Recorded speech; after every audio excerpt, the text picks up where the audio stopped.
ദേശീയ നേതാവ് മന്ത്രിയായിരിക്കുന്ന കാലത്താണ് ഉണ്ണികൃഷ്ണൻ പോറ്റി അവിടെ കയറ്റിയെന്നാണ് ഞങ്ങളുടെ അറിവിൽ. ഇപ്പോഴത്തെ ദേശീയ നേതാവായിട്ടുള്ള മുൻ മന്ത്രി KC വേണുഗോപാലാണ്. അല്ല, അത് ശരിയാണ്. 2004 ഞാൻ ദേവസ്വം മന്ത്രിയായിരുന്നു. നിങ്ങൾക്കിപ്പോൾ ശബരിമലയിലെ ഇന്നും റിപ്പോർട്ട് ചെയ്യുന്ന മാധ്യമപ്രവർത്തകരെ അന്നും അവിടെ റിപ്പോർട്ട് ചെയ്യുന്നവർ ഒരുപാട് പേരുണ്ടായിരുന്നു. അന്ന് ചെയ്യുന്നവർ ഇന്നും ഉണ്ട്. മുഖ്യമന്ത്രി സത്യത്തിൽ ഇത്ര എനിക്ക് അദ്ദേഹത്തോട് സഹതാപം തോന്നുകയാണ്. സ്വർണ്ണക്കൊള്ളയുമായി ബന്ധപ്പെട്ട് സ്വന്തം പാർട്ടി നേതാക്കന്മാർ ജയിലിൽ കിടക്കുമ്പോൾ ആ ജയിലിൽ കിടക്കുന്ന അവസ്ഥയിൽ അവർക്കെതിരെ നടപടി പോലും എടുക്കാൻ ധൈര്യം കാണിക്കാത്ത മുഖ്യമന്ത്രി ഇപ്പം എങ്ങനെയെങ്കിലും ഇത്തരം കുറ്റങ്ങൾ മറ്റുള്ളവരിൽ ചാരാൻ പറ്റുമോ എന്നുള്ളൊരു പരീക്ഷണം നടത്തിക്കൊണ്ടിരിക്കുകയാണ്. അത് സഹതപിക്കാനല്ല എന്ത് ചെയ്യാൻ പറ്റും?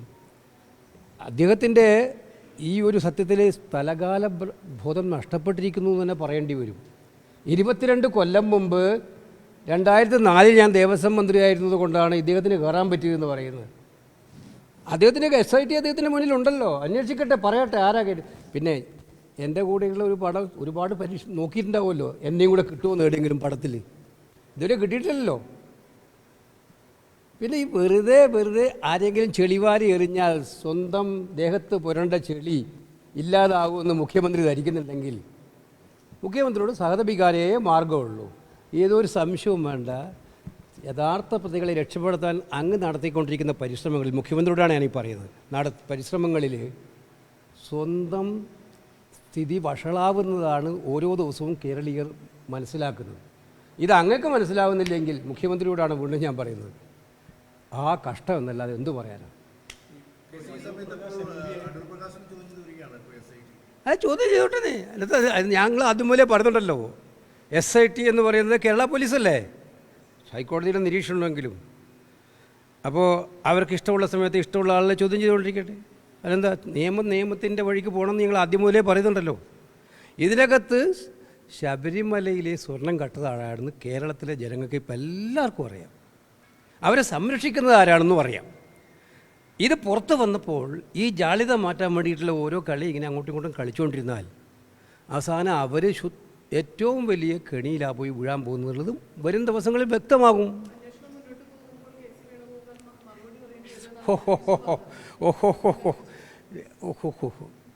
വിനയ് വിഷയത്തിൽ പിന്നെ എല്ലാത്തിനും ഉത്തരവുണ്ടാവില്ല. ഞാൻ ഒരു കാര്യം വിനീതനായ ഞാൻ പറയട്ടെ, വിനോയ് വിഷയത്തോടും പറയട്ടെ, അദ്ദേഹത്തിന് എന്നെക്കുറിച്ച് നന്നായിട്ട് അറിയാം. ഒന്ന് മറുപടി അന്വേഷിച്ച് നോക്കട്ടെ അദ്ദേഹം എന്താണെന്ന്. 2004 ഞാൻ ദേവസ്വം മന്ത്രിയായിരുന്ന കാലത്ത് തിരുവിതാംകൂർ ദേവസ്വം ബോർഡിൽ എന്തായിരുന്നു എൻ്റെ പ്രവർത്തനങ്ങളെന്ന് കേരള സമൂഹത്തിൻ്റെ മുന്നിൽ ഉണ്ടല്ലോ. അത് മുഖ്യമന്ത്രിയോ വിനോയ് വിശ്വമോ ഒരു പ്രാവശ്യം വിചാരിച്ചാൽ മോശമാകാൻ പറ്റുമോ? എനിക്കാ 2004 ഏത് കാലത്ത് അന്വേഷണം വന്നാൽ എനിക്കെന്തിനാ ഭയപ്പെടേണ്ട കാര്യം? ഇതെന്തൊരു കഥയാണെന്ന്. ശബരിമലയിൽ കോടിക്കണക്കിന് ആളുകൾ വരുന്നില്ലേ? അപ്പോൾ ദേവസ്വം മന്ത്രിയായിരുന്ന ആൾ അതിന് മറുപടി പറയണമെന്നാണോ പറയുന്നത്? സത്യത്തിൽ SITൻ്റെ മുന്നിൽ കണക്കുണ്ട്. ഇത് കൃത്യമായ വിവരമുണ്ടല്ലോ. പോറ്റി അവിടെ ഒരു ജോലിയുമായി ബന്ധപ്പെട്ട് ശബരിമലയിൽ തുടങ്ങുന്നത് എപ്പോഴാണ്? അത് SIT മുമ്പിലുണ്ട്. ഞാൻ മനസ്സിലാക്കിയത് 2007 ആരാ അന്നേരം ഗവൺമെൻറ്? അപ്പോൾ ഇതിപ്പോൾ വിശദമായിട്ട് ഇത് പറയേണ്ട കാര്യമൊന്നുമില്ല. ഇത് ഇത്രയേ ഉള്ളൂ. സ്വന്തം തടി കേടായപ്പോൾ ആ കേടായ തടിയും കൊണ്ട് മറ്റുള്ളവരെ ആരെങ്കിലും തടി കേടാക്കാൻ പറ്റുമെന്നുള്ളൊരു വിഫല പരിശ്രമമാണ് അത്. ഞങ്ങൾക്ക് പൂർണ്ണ ഉറപ്പുണ്ട്. ഞങ്ങൾക്ക് അങ്ങനത്തെ ഒരു കാര്യം ഉണ്ടാവേണ്ട കാര്യമില്ല എന്നുള്ള UDFനെ ഇതിനകത്ത് കെട്ടിവെക്കാൻ ശ്രമിച്ചാൽ അത് വീണ്ടും അവർ വഷളാവത്തേ ഉള്ളൂ. ഓക്കെ, ഇത് രാഷ്ട്രീയം തന്നെയല്ലേ? ഇത് നമ്മൾ മനസ്സിലാക്കേണ്ടത് സർക്കാർ സ്വമേധയാ അന്വേഷിച്ച കേസല്ലല്ലോ. നിങ്ങൾ എറണാകുളത്തെ പത്രപ്രവർത്തകർക്കെല്ലാം അറിയാം. ഹൈക്കോടതി മുൻകൈയെടുത്ത് അന്വേഷിച്ച ഒരു അന്വേഷണം. ഹൈക്കോടതി അന്വേഷിച്ചില്ലായിരുന്നെങ്കിൽ ഈ കേസ് ഇങ്ങനെ വരുത്തേ ഇല്ലല്ലോ. അപ്പോൾ സർക്കാരിന് എന്തായിരുന്നു ആദ്യം മുതൽ ശ്രമം? രക്ഷപ്പെടുത്താൻ. കേസ് അന്വേഷിച്ചുകൊണ്ടിരിക്കുമ്പോൾ SIT അന്വേഷിക്കുമ്പം അവരുടെ നേതാക്കൾ ജയിലിലായി, പ്രതികളായി. ആ പ്രതികളായി നേതാക്കൾ ജയിലിലായപ്പോഴാണ് അവരുടെ ശ്രമം.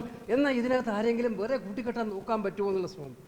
അത് രാഷ്ട്രീയം അല്ലെങ്കിൽ വേറെ എന്താണ്? അതിനെന്താ സംശയം? അതുകൊണ്ടൊന്നും കാര്യമില്ല. യഥാർത്ഥ സ്ഥിതി മനസ്സിലാവുമല്ലോ. ഇതിപ്പോൾ കുറച്ച് ദിവസം ഇങ്ങനെ അങ്ങോട്ടും പറയാമെങ്കിലല്ലാതെ യഥാർത്ഥ സ്ഥിതി അദ്ദേഹത്തിനും അറിയാം, യഥാർത്ഥ സ്ഥിതി എല്ലാവർക്കും മനസ്സിലാവുമല്ലോ. ഇതുകൊണ്ടൊന്നും കേരളത്തിൽ മുഖ്യമന്ത്രി പിണറായി വിജയൻ രക്ഷ കിട്ടുമെന്ന് എനിക്ക് തോന്നുന്നില്ല. അത് അദ്ദേഹത്തിൻ്റെ വിഫല പരിശ്രമം മാത്രമേ ഉള്ളൂ. ആര്? നിങ്ങൾക്ക് അങ്ങനെ ആഗ്രഹമുണ്ടോ? എന്നൊന്ന് പറഞ്ഞു കൊടുത്ത്.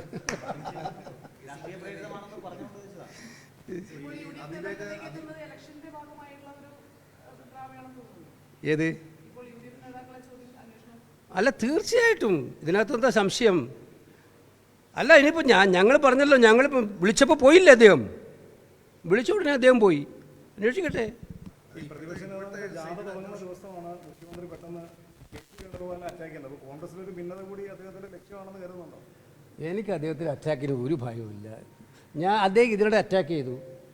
കേരളത്തിലെ MP-മാർ കേന്ദ്രത്തിൽ എന്തെങ്കിലുമൊക്കെ പറയുന്നുണ്ട് എന്ന് പറയാൻ പറ്റുമോ? കേരളത്തിലെ താല്പര്യങ്ങൾ സംരക്ഷിക്കുന്നില്ല. ഞാൻ അദ്ദേഹത്തെ വിനീതമായിട്ടൊന്ന് വെല്ലുവിളിച്ചു. ഞാനും വരാം, നിങ്ങളും കൂടെ വാ. കേരളത്തിലെ MP-മാർ കഴിഞ്ഞ ദിവസം അദ്ദേഹം പറഞ്ഞു കേട്ടു. കേരളത്തിലെ MP-മാർ ചോദിക്കുന്ന ചോദ്യങ്ങൾ എടുത്ത് നോക്കിയാൽ അറിയാം. അവിടുത്തെ 0 അവർ എടുത്ത് നോക്കിയാൽ അറിയാം. ബില്ലുകൾ എടുത്ത് നോക്കിയാൽ അറിയാം. ചർച്ചകളിൽ പങ്കെടുക്കുന്ന സംസാരം നോക്കിയാൽ അറിയാം. കേരളത്തിലെ കാര്യം ഏറ്റവും ശക്തമായി ഉന്നയിക്കുന്ന UDF MP-മാരെ കുറിച്ച് അദ്ദേഹം പറഞ്ഞു. അപ്പോൾ ഞാൻ പരസ്യമായിട്ട് പറഞ്ഞു നമുക്കൊരു സംവാദമാകാം. അദ്ദേഹം ആദ്യത്തെ ദിവസം പറഞ്ഞു സംവാദമാകാം. പിന്നെ അദ്ദേഹത്തിന് വീണ്ടും എഴുതി അങ്ങ് തീയതിയും ഡേറ്റും നിശ്ചയിച്ച ബാക്കി എല്ലാം ക്യാൻസൽ ചെയ്തിട്ട് ഞാൻ വരാം. അദ്ദേഹം മറുപടി പറഞ്ഞിട്ടില്ലല്ലോ. മുഖ്യമന്ത്രിക്ക് ആദ്യമുണ്ടെങ്കിൽ ഒരു കാര്യം ഉന്നയിച്ചാൽ അതുമായിട്ടുള്ള തെളിവ്. ഞാൻ എൻ്റെ പേരല്ലല്ലോ പിന്നെ ഫോട്ടോ വന്നത്. ഞാൻ പിന്നെ ഫ്ലാഗ് ഓഫ് ചെയ്യുന്ന പടം ആരാ വന്നത്? പിണറായി വിജയൻ്റെ പടമല്ലേ വന്നത്? ഇത് ആകെ മുങ്ങിക്കിടക്കുന്നവർ, സ്വർണ്ണക്കൊള്ളയിൽ ആകെ മുങ്ങിക്കിടക്കുന്നവർ അപ്പോൾ കൈ മുകളിലിട്ടിട്ട് അടിച്ചുകൊണ്ടിരിക്കുമ്പം നിലവിളിക്കില്ലേ? ആ നിലവിളിയാണ് ഇപ്പം കണ്ടുകൊണ്ടിരിക്കുന്നത് മുഖ്യമന്ത്രി. അത്രേ ഉള്ളൂ. ഓക്കെ. ബന്ധപ്പെട്ട് അത് മതവർഗീയ രാഷ്ട്രം സ്ഥാപിക്കലല്ല അവരുടെ ലക്ഷ്യമെന്ന് VD സതീശൻ പറഞ്ഞിട്ടുണ്ട്. പക്ഷേ സമസ്ത അവർക്കെതിരെ പ്രമേയം പാസ്സാക്കിയിട്ടുണ്ട്. അവരങ്ങനെ തന്നെയാണ് അവരുടെ നിലപാടെന്നുള്ളത്. ഞാൻ സതീശൻ എന്താ പറഞ്ഞത്? സതീശൻ പറഞ്ഞു LDFൻ്റെ കാലഘട്ടത്തിൽ അവർ ഇത്തരം കാര്യങ്ങളിൽ പരസ്യമായി നിലപാടെടുത്തിരുന്ന കാലഘട്ടത്തിൽ, ഇസ്ലാമിക രാഷ്ട്രത്തിന് വേണ്ടി അവർ നിലകൊണ്ട കാലത്ത് പരസ്യമായിട്ട് അവരുമായിട്ട് മുന്നണി ഉണ്ടാക്കിയവരാണ് CPM. നിയമസഭയിൽ പരസ്യമായിട്ട് അവരെ അക്നോളജ് ചെയ്തവരാണ്. നിയമസഭ റെക്കോർഡുകൾ എടുത്ത് ചോദിച്ചാൽ അറിയാം. അവരെ പരസ്യമായ ആ സമയങ്ങളിൽ അവർ ഇസ്ലാമിക രാഷ്ട്രം ആവശ്യപ്പെടുന്ന സംഘടനയാണ്. ഇപ്പോൾ അവരുടെ നേതാക്കന്മാർ പറയുന്നു ഞങ്ങളത് ആവശ്യപ്പെടുന്നില്ല. ഞങ്ങളെ സംബന്ധിച്ചിടത്തോളം ഞങ്ങൾ ആദ്യം മുതലേ പറഞ്ഞ നിലപാടുണ്ട്. തീവ്ര വർഗീയ രാഷ്ട്രീയ പ്രസ്ഥാനങ്ങളുമായിട്ട് ഞങ്ങൾക്ക് യാതൊരു ബന്ധവും ഉണ്ടാവില്ല. ഒരു സംശയം വേണ്ട. ഇത്തരം ബന്ധങ്ങളില്ല എന്ന് പറഞ്ഞ് പരസ്യ നിലപാടെടുക്കുന്നവർക്ക് ആരെങ്കിലും പിന്തുണക്കുന്നുണ്ടെങ്കിൽ ആ പിന്തുണ വേണ്ടാന്ന് പറയില്ല എന്ന് മാത്രമേ സതീശൻ പറഞ്ഞിട്ടുള്ളൂ. ആ പിന്തുണ വേണ്ടാന്ന് പറഞ്ഞതിൽ ആ സമസ്ത അവരുടെ ഐഡിയോളജിക്കൽ ലൈൻ പറയുന്നത് അവർക്ക് പറയാൻ അവകാശമില്ലേ? സ്വാതന്ത്ര്യമില്ലേ?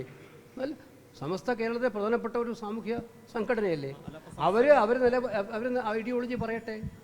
രാഷ്ട്രീയ പാർട്ടികൾ തിരഞ്ഞെടുപ്പിൽ ഒരു ഉപാധിയുമില്ലാതെ ആരെങ്കിലും വന്ന് പിന്തുണ തരുന്നുണ്ടെങ്കിൽ ആ പിന്തുണ വേണ്ടാതുള്ള ആ പറയുന്നത് ആരാണ്? അവർ ഉപാധികൾ വെച്ച കാലത്ത് അവരുടെ പിന്തുണ നേടിയ CPM ആണ് ഇപ്പോൾ ഞങ്ങളെ വിമർശിക്കുന്നത്. അതിലൊരു കാര്യമില്ല.